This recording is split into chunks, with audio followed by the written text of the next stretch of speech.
இடுக்கியில் மீண்டும் மிகப்பெரிய பூமி கையேற்றம். நெடுங்கண்டம் கைலாசப்பாறையில் தான் 100 ஏக்கர் பூமியை தனியார் நபர் கையேற்றம் செய்து வேலி அமைத்து வருவது.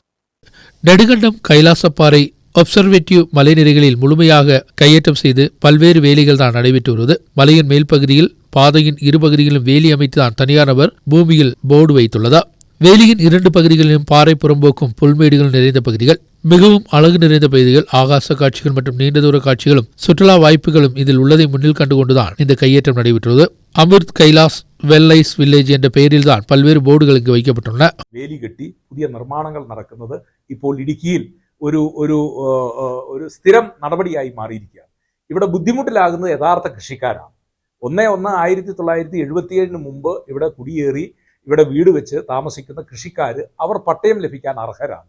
ആ കൃഷിക്കാരുടെ മറവിൽ അല്ലെങ്കിൽ കൃഷി ചെയ്യാനുള്ള സ്ഥലം എന്ന രീതിയിൽ ഇങ്ങനെ ഒഴിവായി കിടക്കുന്ന പുറമ്പോക്ക് സ്ഥലങ്ങൾ, പുൽമേടുകൾ, പാറക്കെട്ടുകൾ ഇതെല്ലാം വ്യാപകമായ രീതിയിൽ ചില ആളുകൾ അല്ലെങ്കിൽ ചില മാഫിയ ഇപ്പോൾ കൈയേറിക്കൊണ്ടിരിക്കും. முன்பும் கைலாசப்பாறையில் சில ஏக்கர் பூமிகள் என்சிசி கேடட் பயிற்சி நிலையமாக ஆரம்பிப்பதற்கு திட்டம் தயார் செய்யப்பட்டது. ஆனால் பூமி பட்டயம் சம்பந்தமாக எழுந்த பிரச்சனையை தொடர்ந்து அது கைவிடப்பட்டது. என்சிசிக்காக கண்டுபிடிக்கப்பட்ட பூமி சுற்றும் ஏக்கர் கணக்கான பூமிதான் வேலி கட்டி தற்பொழுது கையேற்றம் நடைபெற்றுள்ளது. ஏராளமான சுற்றுலா பயணிகள் வரக்கூடிய பகுதிகள் தான் இவை. ஆனால் புல்மேடுகளும் வியூ பாயிண்டுகளும் எல்லாம் சுற்றுலா பயணிகள் நுழையாமல் இருக்க பல்வேறு வேலிகள் தான் இங்கு அமைக்கப்பட்டுள்ளது. சொக்கர்முடிக்கு இசைவான சம்பவம் தான் இங்கு அரங்கேறியுள்ளதா. இதுபோன்ற மிகப்பெரிய கையேற்றங்கள் நடைபெற்றும் இதுவரை ரவணித்துறை எந்தவித நடவடிக்கையும் எடுக்கவில்லை. நியூஸ் பீரோ ராஜகுமாரி.